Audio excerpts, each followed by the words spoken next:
Week 8 first game best player of the game from Team Gold Eagle, we have Alan Ramos.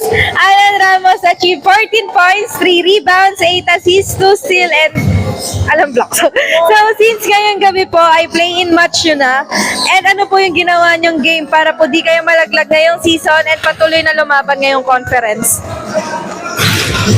Wala, nag-pause lang kami sa ni Kuya Marvin, sa play ni Kuya Marvin. Ayun lang. So, since mainit po yung laban ngayong gabi, since play-in nga po, paano nyo po pinatili yung camaraderie and brotherhood? Ano ulit? Since mainit yung laban ngayong gabi, paano nyo pinanatili yung camaraderie and brotherhood? Hindi na namin pinapansin yung mga ganong bagay. Focus lang kami sa laro. So, lastly po, sino naging inspiration nyo this game and sino po yung gusto nyong pasalamatan? Papasalamat kami kay Kuya Marvin sa mga play niya. Shoutout din kay Balls, kay Consi Paco, Timawa. Tsaka kay Titibet, shoutout sa'yo.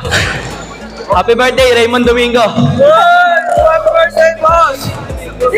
Thank you po and congrats once again for our first game, best player of the game, Alan Ramos. Congrats po!